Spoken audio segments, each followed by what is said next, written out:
ওম শান্তি। আজ 24শে অগাস্ট 2024-এর বাবার অমূল্য মধুর মহাবাক্য শুনব। আজকের মুরলিতে বাবা বলেন, মিঠে মিঠে বাচ্চে, বাবা সঙ্গমে তোমাদের যে স্মৃতি স্মরণ করিয়ে দিয়েছেন তাকে স্মরণ করো তো সদা খুশিতে থাকবে। আজকের মুরলির প্রশ্ন, সর্বদা হালকা অনুভব করার যুক্তি কী? কোন উপায়ে, কোন সাধন অবলম্বন করলে খুশিতে থাকতে পারবে? উত্তর, সর্বদা হালকা থাকার জন্য এই জন্মে যা কিছু পাপ হয়েছে সেসব অবিনাশী সার্জনের সামনে রাখো।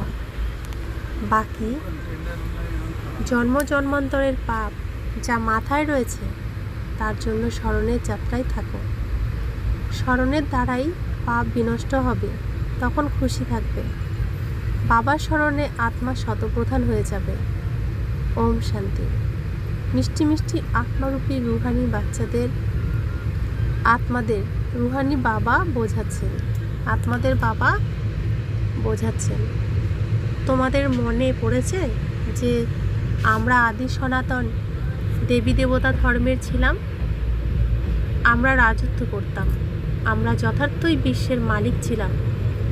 সেই সময় দ্বিতীয় কোনো ধর্ম ছিল না।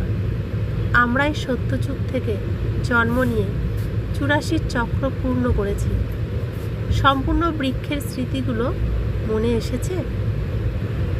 আমরা দেবতা ছিলাম, তারপরে রাবণের রাজ্যে এসে দেবী দেবতার রূপে পরিচয় দেওয়ার যোগ্যতা থাকলো না, তাই ধর্মটি অন্য ভেবে নেওয়া হয়েছে।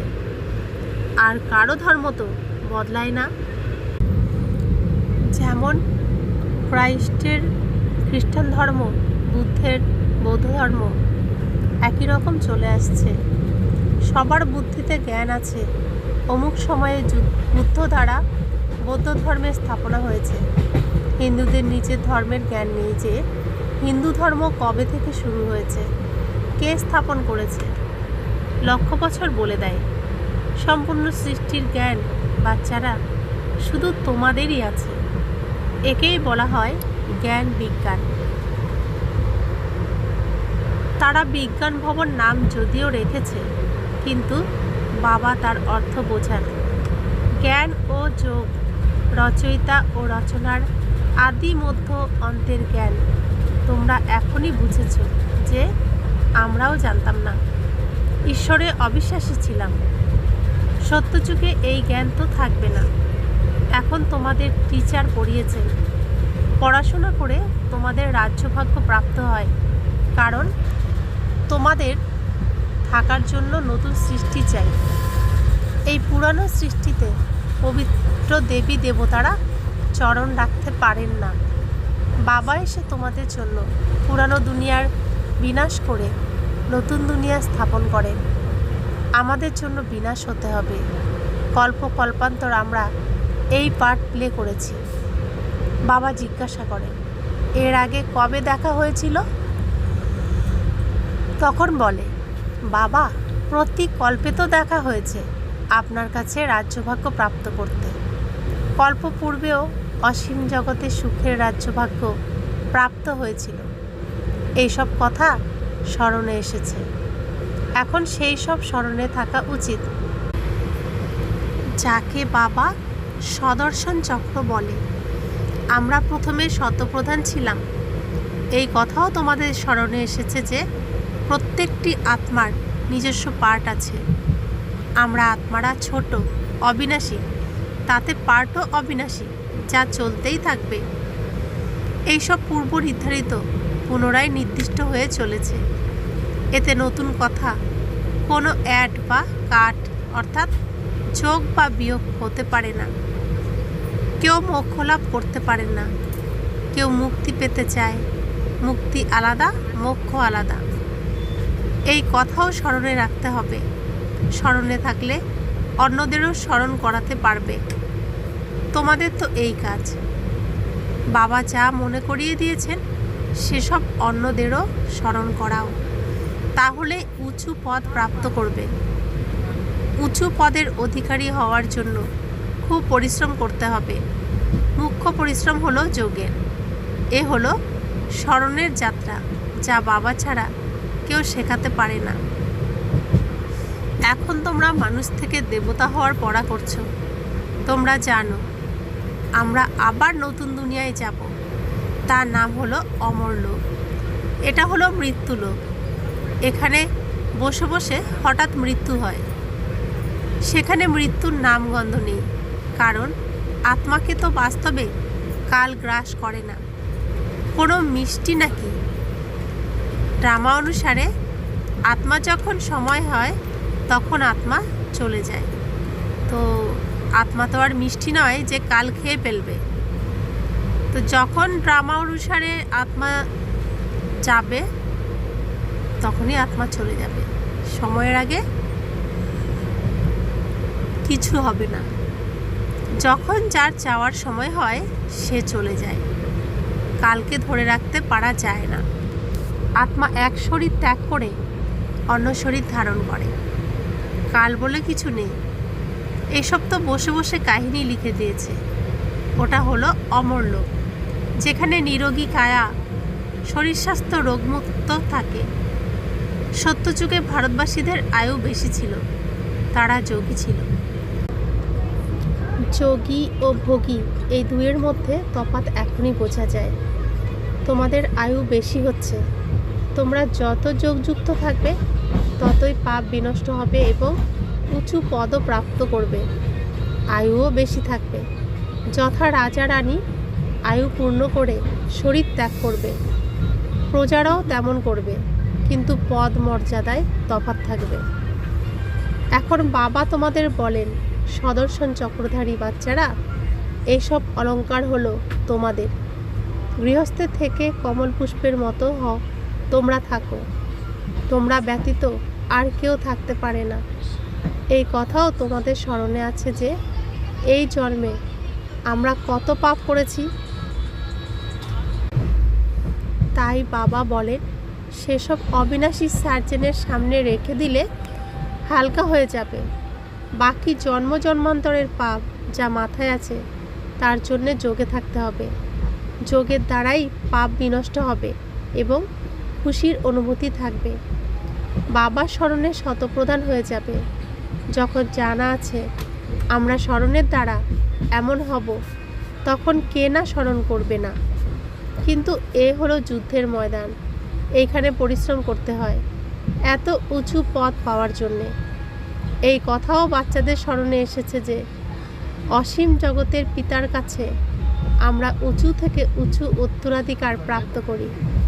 কল্প কল্প প্রাপ্ত করেছি। তোমাদের কাছে অনেকে আসবে, এসে মহামন্ত্র নেবে মন মনা ভবে। মন মনা ভবের অর্থ হলো নিজেকে আত্মা নিশ্চয় করে বাবাকে স্মরণ করো। এই হলো মহান মন্ত্র, মহান আত্মার হওয়ার জন্য। সে কোনো মহাত্মা নয়। মহাত্মা তো বাস্তবে শ্রীকৃষ্ণকে বলা হয়, কারণ তিনি হলেন পবিত্র। দেবতারা সদা পবিত্র থাকেন। দেবতাদের হলো প্রবৃত্তি মার্গ, সন্ন্যাসীদের হলো নিবৃত্তি মার্গ। নারীরা তো ভিড়ে ধাক্কা খেতে পারে না। এসব হলো এই কলিযুগের অবগুণ। স্ত্রীদেরও সন্ন্যাসী বানিয়ে নিয়ে যায়। তবুও তাদেরই পবিত্রতার শক্তিতে ভারত দাঁড়িয়ে আছে। যেমন পুরানো বাড়ি রং করা হলে যেন নতুন হয়ে যায়, এই সন্ন্যাসীরাও পবিত্রতার শক্তির রঙে পোঁছ দিয়ে কিছুটা বাঁচিয়ে রাখে। কিন্তু বাবা বলেন সেই ধর্মটি আলাদা, তবুও তারা পবিত্র। ভারতখণ্ডে এত দেবী দেবতার মন্দির, ভক্তি ইত্যাদি আছে। এও এক রকমের খেলা, যার বৃত্তান্ত তোমরা দাও। ভক্তিমার্গের জন্য এই সবও চাই, তাই না? এক শিবেরই কত নাম রেখে দিয়েছে। নাম দিয়ে মন্দির তৈরি হতে থেকেছে। অসংখ্য মন্দির আছে। কতখানি খরচ হয়েছে।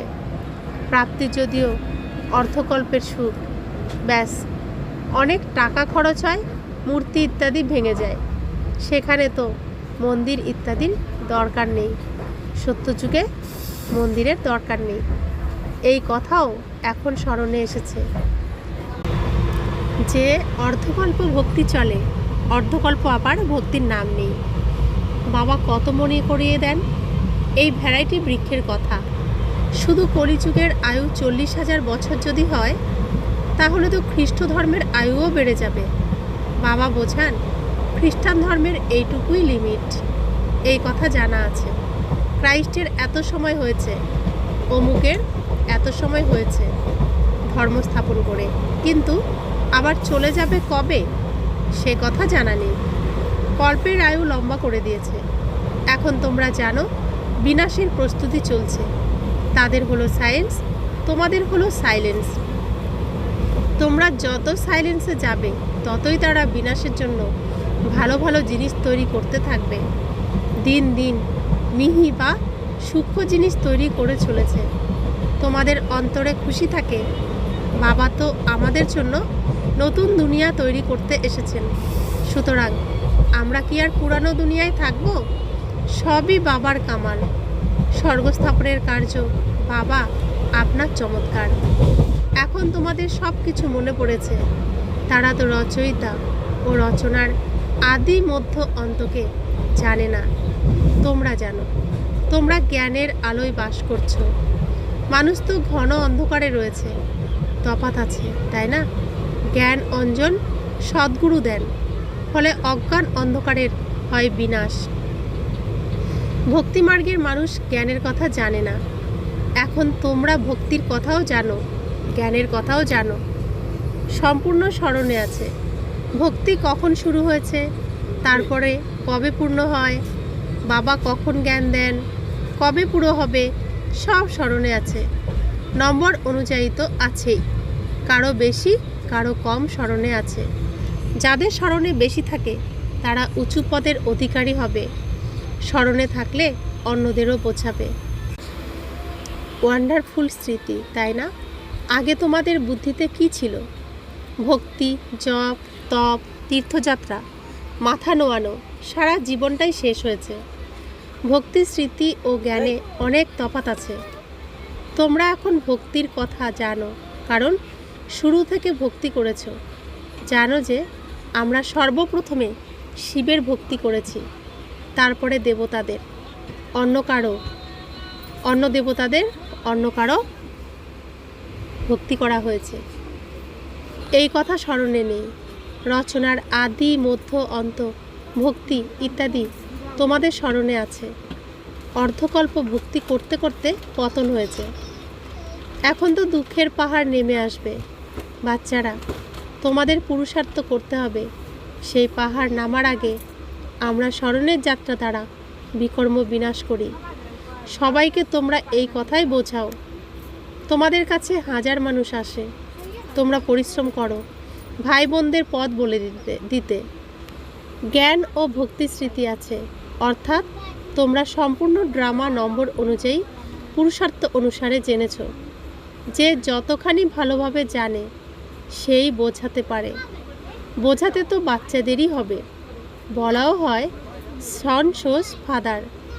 বাবা বাচ্চাদের বোঝাবেন, বাচ্চারা তারপরে অন্য ভাইদের বোঝাবে। আত্মাদের বোঝানো হয়, তাই না? ভক্তির তুলনায় এই জ্ঞান একেবারেই আলাদা। গায়নও আছে। এক ভগবান এসে সব ভক্তদের ফল প্রদান করেন। সবাই এক পিতার সন্তান। বাবা বলেন, আমি সব বাচ্চাদের শান্তিধাম সুখধাম নিয়ে যাই। কল্পকল্পের এই জ্ঞানও তোমাদের এখনই আছে, সেখানে থাকবে না। তোমরা পতিত হও তো বাবা তোমাদেরকে পবিত্র করার জন্যে কতখানি পরিশ্রম করেন। ভক্তিতে গীতও রয়েছে, আমি নিজেকে তব চরণে নিবেদন করিলাম। কার কাছে? তারা জানে না কার কাছে, বাবার কাছে। তারপরে বাবা দৃষ্টান্ত দেন। ব্রহ্মা বাবা সমর্পণ করলেন কিভাবে, এই স্যাম্পলকে ব্রহ্মা বাবাকে ফলো করো, ইনিই লক্ষ্মীনারায়ণ হবেন। যদি এত উঁচু পদের অধিকারী হতে চাও তো এইরকমভাবে সমর্পণ করতে হবে।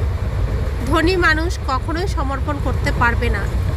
এখানে তো সর্বস্ব সাহা করতে হয়। ধনীজনের অবশ্যই স্মৃতি আসবে, গায়নও আছে, তাই না?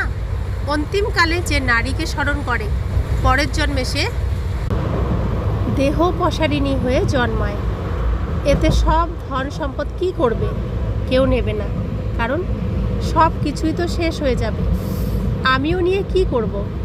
শরীরসহ সব কিছু তো শেষ হবে।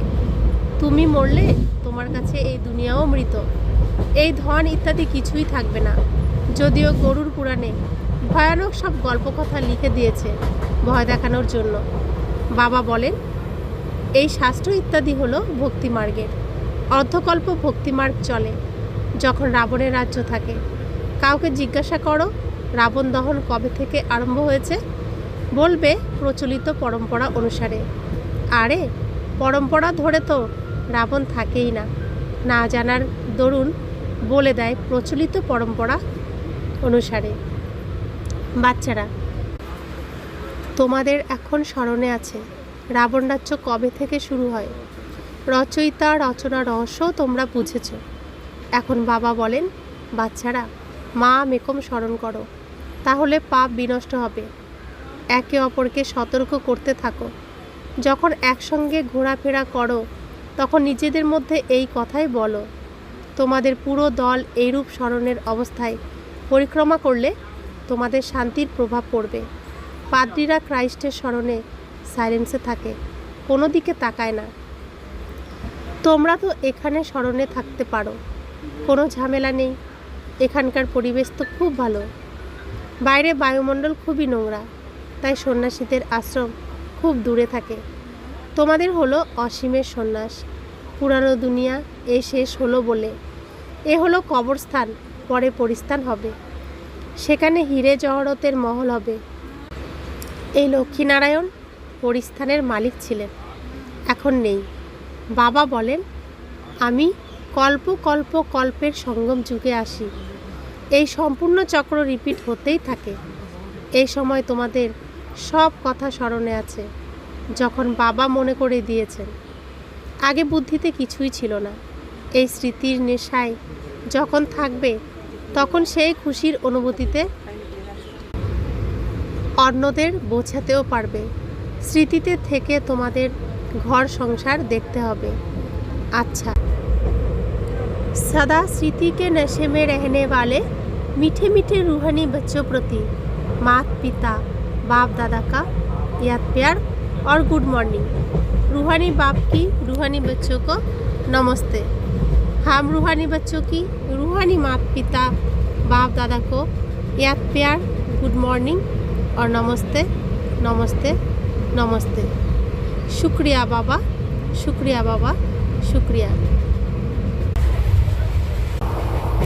ধারণার জন্য মুখ্য সার। ড্রামার আদি মধ্য অন্তকে ভালোভাবে বুঝে স্মরণে রেখে অন্যদেরও স্মরণ করাতে হবে। জ্ঞান অঞ্জন দিয়ে অজ্ঞান অন্ধকার দূর করতে হবে। দ্বিতীয় ধারণা, ব্রহ্মা বাবার সমান সমর্পিত হওয়ার পথটি পুরোপুরি ফলো করতে হবে। শরীরসহ সব কিছু শেষ হয়ে যাবে, তাই তার আগেই জীবিত অবস্থায় মৃত হতে হবে, যাতে শেষকালে অন্য কিছুই স্মরণে না আসে। বরদান, বিশেষত্বের সংস্কারগুলিকে ন্যাচারাল নেচার বানিয়ে সাধারণত্বকে সমাপ্তকারী মর্জিপা ভব, জীবিত থেকেও মৃত ভব। যেটা ন্যাচারাল নেচার হয় সেটা স্বাভাবিকভাবেই কাজ করতে থাকে। চিন্তা করতে হয় না, বানাতে হয় না বা করতে হয় না, স্বাভাবিকভাবেই হয়ে যায়। এই রকম মর্জিপা জন্মধারী ব্রাহ্মণদের নেচারই হলো বিশেষ আত্মার বিশেষত্ব। এই বিশেষ সংস্কার ন্যাচারাল নেচার হয়ে যাবে, আর প্রত্যেকের হৃদয় থেকে বেরিয়ে আসবে যে এটাই হলো আমার নেচার। সাধারণ থাকা হলো পাস্টের নেচার, এখনকার নয়। কেননা নতুন জন্ম নিয়েছি। নতুন জন্মের নেচার হলো বিশেষ, সাধারণ নয়। স্লোগান, রয়্যাল হলো সে যে সদা জ্ঞানরত্ন নিয়ে খেলা করে, পাথর নিয়ে নয়। ওম শান্তি।